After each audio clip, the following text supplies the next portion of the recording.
ഇത് radio Janvani 90.8 megahertz മലയാളത്തിന്റെ മധുരതരംഗം.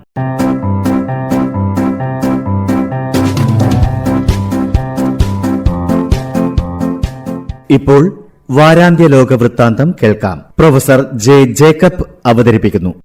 വാരാന്ത്യ ലോക വൃത്താന്തം.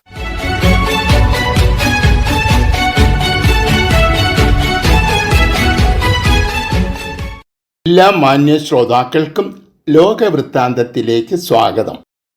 30 ദിവസം നീണ്ടു നിൽക്കുന്ന വെടിനിർത്തലിനുള്ള വ്യവസ്ഥകൾ വളരെ നേരത്തെ ഉക്രൈൻ പ്രസിഡന്റ് സെലൻസ്കി അംഗീകരിച്ചിരുന്നതാണ്. റഷ്യയ്ക്ക് അനുകൂലമായ നിലപാടാണ് അമേരിക്കൻ പ്രസിഡന്റ് സ്വീകരിക്കുന്നതെന്ന് പലരും വിമർശിച്ചിരുന്നു. റഷ്യൻ പ്രസിഡന്റ് പുടിൻ അവസാന നിമിഷം പുതിയ വ്യവസ്ഥകൾ നിർദ്ദേശിച്ചതുകൊണ്ടാണ് പലപ്പോഴും ചർച്ചകൾ പരാജയപ്പെട്ടത്. അപൂർവ ധാതുലവണങ്ങൾ കൊണ്ട് സമ്പന്നമായ ഉക്രൈനിൻ്റെ ചില പ്രദേശങ്ങൾ അമേരിക്കയ്ക്ക് ലഭിച്ചതോടെ ഉക്രൈൻ അമേരിക്ക ബന്ധങ്ങൾ മെച്ചപ്പെട്ടിട്ടുണ്ട്. തന്നെയുമല്ല, ജർമ്മനി, ഫ്രാൻസ്, ഇംഗ്ലണ്ട് തുടങ്ങിയ പ്രധാനപ്പെട്ട യൂറോപ്യൻ രാജ്യങ്ങളുടെ ഭരണാധികാരികൾ ഉക്രൈൻ സന്ദർശിക്കുകയും പിന്തുണ അറിയിക്കുകയും ചെയ്തിട്ടുണ്ട്. ഈ വിഷയം ചർച്ച ചെയ്യാനായി ട്രംപിൻ്റെ പ്രതിനിധികൾ നിരവധി തവണ മോസ്കോ സന്ദർശിച്ചിട്ടുണ്ട്. വെടിനിർത്തലിന് തയ്യാറായില്ലെങ്കിൽ റഷ്യയുടെ മേൽ കൂടുതൽ സാമ്പത്തിക ഉപരോധം ഏർപ്പെടുത്തുമെന്നാണ് ഡൊണാൾഡ് ട്രംപിൻ്റെ ഭീഷണി. എന്നാൽ പുടിൻ ഇപ്പോഴും യുദ്ധം തുടരുന്നു എന്നാണ് റിപ്പോർട്ടുകൾ സൂചിപ്പിക്കുന്നത്.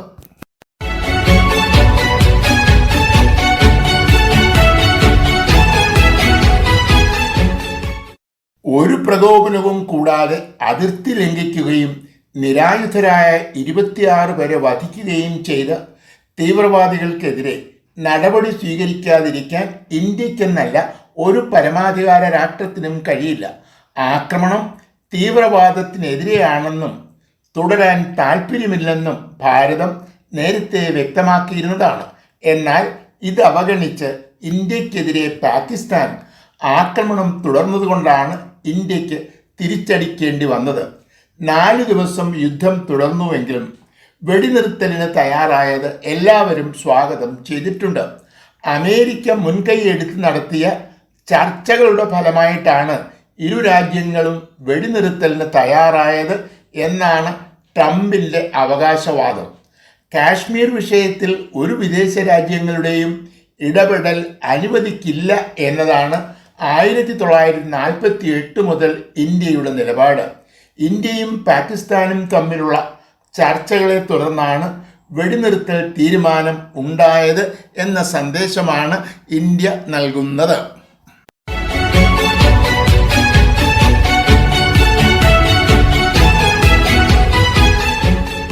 അമേരിക്കൻ പ്രസിഡന്റ് ഡൊണാൾഡ് ട്രംപ് വിദേശ ഉൽപ്പന്നങ്ങളുടെ നികുതി വർദ്ധിപ്പിച്ചതിനെ തുടർന്നുണ്ടായ പ്രതിസന്ധി പരിഹരിക്കുന്നതിനുള്ള ചർച്ചകൾ പുരോഗമിക്കുകയാണ്. നേരത്തെ നടന്ന ചർച്ചകളെ തുടർന്ന് ബ്രിട്ടൻ്റെ ഉൽപ്പന്നങ്ങളുടെ നികുതി കുറയ്ക്കാമെന്ന് ട്രംപ് സമ്മതിച്ചു. അമേരിക്കയുടെയും ചൈനയുടെയും പ്രതിനിധികൾ തമ്മിലുള്ള ചർച്ചകൾ സ്വിറ്റ്സർലൻഡിൽ നടക്കുകയാണ്. അമേരിക്കൻ ഉൽപ്പന്നങ്ങൾക്ക് 145%, ചൈനയുടെ ഉൽപ്പന്നങ്ങൾക്ക് 245% നികുതിയാണ് ഇപ്പോൾ നിശ്ചയിച്ചിരിക്കുന്നത്. നികുതി വർധനവിനെ തുടർന്ന് ഇരു രാജ്യങ്ങളും തമ്മിലുള്ള വ്യാപാരം വലിയ പ്രതിസന്ധിയിലാണ്. നികുതി വർധനവ് പിൻവലിക്കാൻ ആവശ്യപ്പെടില്ല എന്ന നിലപാടിലായിരുന്നു രണ്ടു രാജ്യങ്ങളും. എന്നാൽ ചർച്ചകളെ തുടർന്ന് ഇരു രാജ്യങ്ങളും ഈ നിലപാടിൽ മാറ്റം വരുത്തിയിട്ടുണ്ട്. നികുതി വർധനവ് 90 ദിവസത്തേക്ക് മരവിപ്പിക്കാനാണ് ഇപ്പോഴത്തെ തീരുമാനം. ഇതനുസരിച്ച് ചൈനീസ് ഉൽപ്പന്നങ്ങളുടെ നികുതി 30%, അമേരിക്കൻ ഉൽപ്പന്നങ്ങളുടെ നികുതി 10% കുറയും.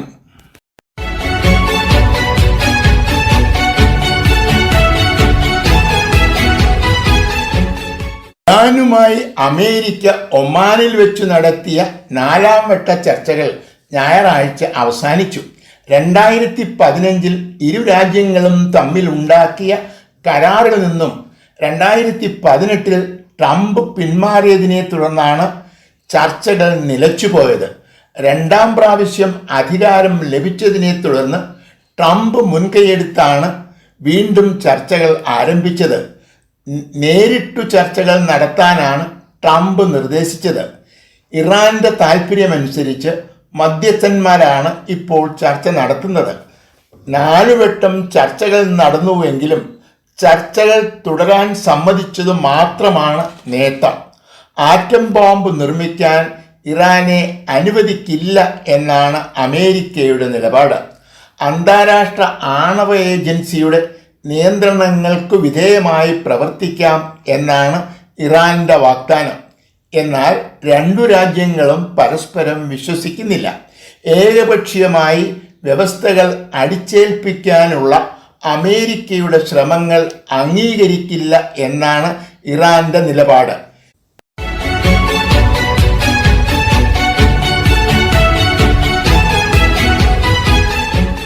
അമേരിക്കൻ പ്രസിഡന്റ് ഡൊണാൾഡ് ട്രംപിന്റെ മധ്യേഷ്യ സന്ദർശനം ആരംഭിച്ചു. Saudi Arabia, Qatar, United Arab Emirates തുടങ്ങിയ രാജ്യങ്ങളാണ് സന്ദർശിക്കുന്നത്. ഇസ്രായേലിനെ ഒഴിവാക്കിയത് പലരെയും അത്ഭുതപ്പെടുത്തിയിട്ടുണ്ട്. ഒബാമ മധ്യേഷ്യ സന്ദർശിച്ചപ്പോഴും ഇസ്രായേലിനെ ഒഴിവാക്കിയിരുന്നു. പല കാര്യങ്ങളിലും ഇസ്രായേലിനോട് ഒബാമയ്ക്ക് എതിർപ്പുണ്ടായിരുന്നു. എന്നാൽ അമേരിക്കൻ പ്രസിഡന്റ് ഡൊണാൾഡ് ട്രംപും ഇസ്രായേൽ പ്രധാനമന്ത്രി ബെഞ്ചമിൻ നെതന്യാഹുവും അടുത്ത സുഹൃത്തുക്കളായിട്ടാണ് അറിയപ്പെടുന്നത്. യമനിലെ ഹൗദികളുമായി കരാർ ഉണ്ടാക്കിയതും വെടിനിർത്തൽ പ്രഖ്യാപിച്ചതും ഇസ്രായേലിൻ്റെ നയത്തിനെതിരാണ്. ഇറാൻ ആണവായുധ പദ്ധതികളെക്കുറിച്ചുള്ള ചർച്ചകളും വീണ്ടും ആരംഭിച്ചതിനോടും ഇസ്രായേൽ യോജിക്കുന്നില്ല. അലക്സാണ്ടറിനെ മോചിപ്പിക്കാൻ ഹമാസുമായി നടത്തിയ ചർച്ചകളിലും ഇസ്രായേലിനെ ഉൾപ്പെടുത്തിയില്ല. അടുത്ത അനുയായി ആണെങ്കിലും ചില വിയോജിപ്പുകൾ നിലനിൽക്കുന്നു എന്ന് വ്യക്തമാക്കാനാണ് ഇസ്രായേൽ സന്ദർശനം ഒഴിവാക്കിയത് എന്നാണ് പലരും ചൂണ്ടിക്കാട്ടുന്നത്.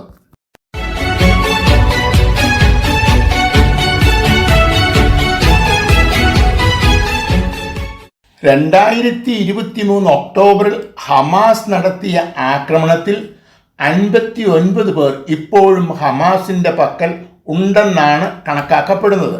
ഇതിൽ എത്ര പേർ ജീവിച്ചിരിക്കുന്നു, എത്ര പേർ മരിച്ചു എന്നത് ഹമാസ് പരസ്യമാക്കിയിട്ടില്ല. ഈദൻ അലക്സാണ്ടർ എന്ന അമേരിക്കക്കാരനെ ഉടൻ തന്നെ മോചിപ്പിക്കുമെന്ന് ഹമാസ് പ്രഖ്യാപിച്ചത് ഞായറാഴ്ചയാണ്. തിങ്കളാഴ്ച തന്നെ ഹമാസ് അലക്സാണ്ടറെ മോചിപ്പിക്കുകയും ചെയ്തു. ഇസ്രായേലിനെ ഒഴിവാക്കി അമേരിക്കയുമായി നേരിട്ട് പല പ്രാവശ്യം നടത്തിയ ചർച്ചകളെ തുടർന്നാണ് ഈ കൈമാറ്റത്തിന് ഹമാസ് തയ്യാറായത്. ഗാസയിലേക്ക് വരുന്ന വാഹനങ്ങളുടെ മേൽ ഇസ്രായേൽ ഏർപ്പെടുത്തിയിട്ടുള്ള നിരോധനം അവസാനിപ്പിക്കുക, വെടിനിർത്തൽ പ്രഖ്യാപിക്കുക തുടങ്ങിയവയാണ് ഹമാസിൻ്റെ ആവശ്യങ്ങൾ. ബന്ദികളുടെ മോചനമായിരുന്നു നേരത്തെ ഇസ്രായേൽ ആവശ്യപ്പെട്ടിരുന്നത്. ഗാസയെ ഇസ്രായേലിനോട് കൂട്ടിച്ചേർക്കാനുള്ള യുദ്ധം ഉടൻ ആരംഭിക്കും എന്നാണ് ഇപ്പോൾ പ്രഖ്യാപിച്ചിരിക്കുന്നത്.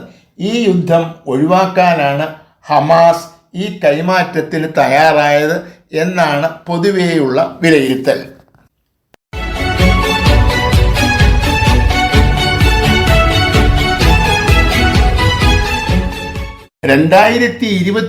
ഒക്ടോബറിലെ ആക്രമണത്തിൽ ഹമാസ് തടവിലാക്കിയ ഈദൻ അലക്സാണ്ടർ എന്ന അമേരിക്കക്കാരനെ തിങ്കളാഴ്ച ഹമാസ് മോചിപ്പിച്ചു. ഇസ്രായേലിനെ ഒഴിവാക്കി അമേരിക്കയുമായി നേരിട്ടു നടത്തിയ ചർച്ചകളിലൂടെയാണ് ഈ കൈമാറ്റം ഉറപ്പാക്കിയത്. സമാധാനപരമായ ഒരു അന്തരീക്ഷം ഒരുക്കാനായി ഇസ്രായേൽ ഞായറാഴ്ച തന്നെ യുദ്ധം നിർത്തിവെച്ചു. എന്നാൽ ചൊവ്വാഴ്ച ഇസ്രായേൽ വീണ്ടും യുദ്ധം ആരംഭിച്ചു. ഒരാശുപത്രിക്ക് നേരെയാണ് ആക്രമണം ഉണ്ടായത്. ഇവിടെ ഉണ്ടായിരുന്ന ഏതാനും രോഗികൾ കൊല്ലപ്പെട്ടു. ഈ ആശുപത്രിയുടെ താഴത്തെ നില ഹമാസ് തീവ്രവാദ പ്രവർത്തനങ്ങൾക്കായി ഉപയോഗിക്കുന്നു എന്നാണ് ഇസ്രായേൽ ആരോപിക്കുന്നത്. 23 ഒക്ടോബറിലെ ആക്രമണത്തിൻ്റെ സൂത്രധാരകന്മാരിൽ ഒരാളായ മുഹമ്മദ് സിൻവറിനെ വധിക്കാനായിരുന്നു ഈ ആക്രമണം എന്നാണ് ഇസ്രായേലി പട്ടാളത്തിൻ്റെ വിശദീകരണം. ഇദ്ദേഹത്തിൻ്റെ സഹോദരൻ യാഹിയ സിൻവറെ ഇസ്രായേലി പട്ടാളം വധിച്ചതിനെ തുടർന്നാണ് മുഹമ്മദ് സിൻവർ ഹമാസിൻ്റെ നേതൃത്വം ഏറ്റെടുത്തത്.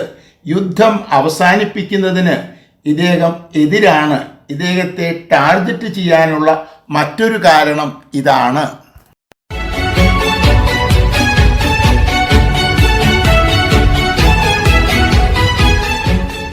വർണ്ണവിവേചനത്തിന്റെ കറുത്ത പാടുകൾ ഇപ്പോഴും അവശേഷിക്കുന്ന ഒരു രാജ്യമാണ് ദക്ഷിണാഫ്രിക്ക. 1994 നെൽസൺ മണ്ടേല പ്രസിഡന്റായതിനെ തുടർന്നാണ് തദ്ദേശീയർക്ക് ദക്ഷിണാഫ്രിക്ക ഭരിക്കാനുള്ള അവസരം ലഭിച്ചത്. അതിനു മുമ്പ് ഈ രാജ്യത്തിൻ്റെ ഭരണം കുടിയേറ്റക്കാരായ വെള്ളക്കാർക്കായിരുന്നു. കറുത്ത വർഗക്കാർക്ക് ഭരണം ലഭിച്ചുവെങ്കിലും ദക്ഷിണാഫ്രിക്കയുടെ ഭൂസ്വത്തിൻ്റെ സിംഹഭാഗവും ന്യൂനപക്ഷമായ വെള്ളക്കാരുടെ കൈകളിലായിരുന്നു. ഭൂരഹിതരായ കറുത്ത വർഗക്കാർക്ക് വേണ്ടി പാർലമെന്റിൽ അവതരിപ്പിച്ച ഭൂപരിഷ്കരണ നിയമത്തെ തദ്ദേശീയരായ വെള്ളക്കാർ മാത്രമല്ല അമേരിക്കയും എതിർത്തു. ഇതോടൊപ്പം തന്നെ വെള്ളക്കാരുടെ സമൂഹത്തെ അമേരിക്കയിലേക്ക് സ്വാഗതം ചെയ്തു. ഇതേ തുടർന്നാണ് 59 പേർ അടങ്ങുന്ന വെള്ളക്കാരുടെ ഒരു സംഘം അമേരിക്കയിലേക്ക് കുടിയേറാൻ തീരുമാനിച്ചത്. കഴിഞ്ഞ ദിവസം അമേരിക്കയിലെത്തിയ ഈ സംഘത്തിന് ഊഷ്മളമായ വരവേൽപ്പാണ് ലഭിച്ചത്. ആഫ്രോ ഏഷ്യൻ രാജ്യങ്ങളിൽ നിന്നുള്ള കുടിയേറ്റക്കാരെ നിഷ്കരുണം പുറത്താക്കുന്ന ഒരു ഭരണകൂടത്തിൻ്റെതാണ് ഈ നടപടി.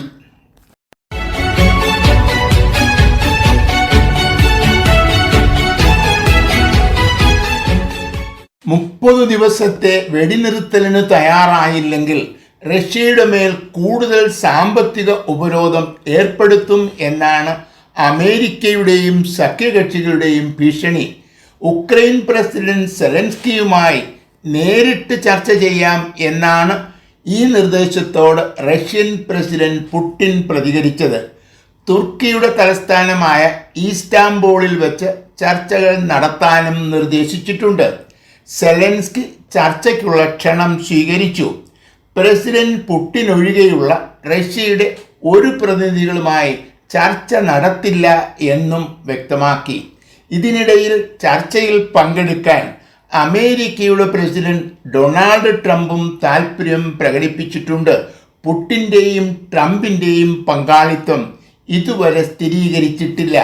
3 വർഷം പിന്നിടുന്ന റഷ്യ ഉക്രൈൻ യുദ്ധം അവസാനിപ്പിക്കാൻ നടത്തിയ എല്ലാ ശ്രമങ്ങളും പരാജയപ്പെട്ടു. ആദ്യം വെടിനിർത്തൽ, അതിനുശേഷം മറ്റു കാര്യങ്ങൾ ചർച്ച ചെയ്യാം എന്ന നിലപാടിലാണ് സെലൻസ്കി. യുദ്ധത്തിനു മുമ്പുണ്ടായിരുന്ന സ്ഥിതിയിലേക്ക് മടങ്ങിപ്പോകാൻ കഴിയില്ല എന്ന് ഇരു രാജ്യങ്ങളും അംഗീകരിക്കേണ്ടിയിരിക്കുന്നു.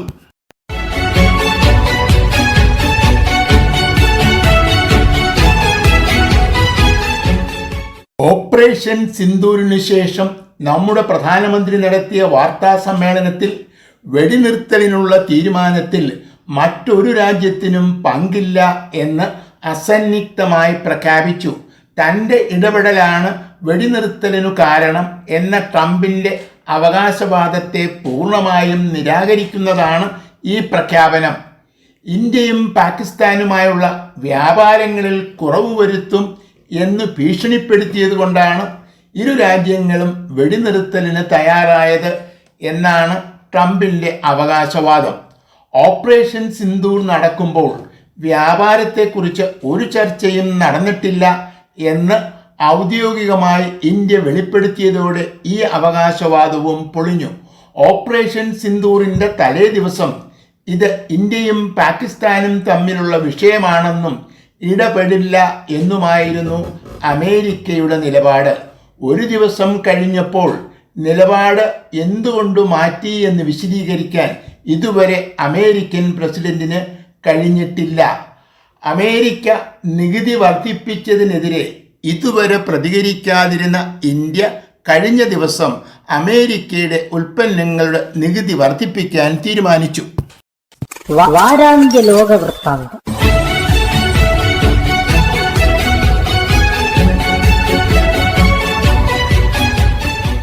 തയ്യാറാക്കി അവതരിപ്പിച്ചത് പ്രൊഫസർ ജെ ജേക്കബ്.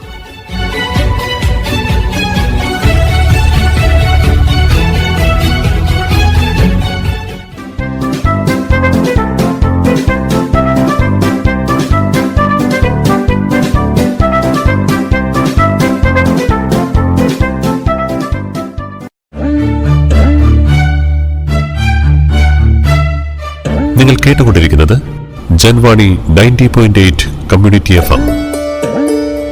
അറിയേണ്ടതും കേൾക്കേണ്ടതും മാത്രം.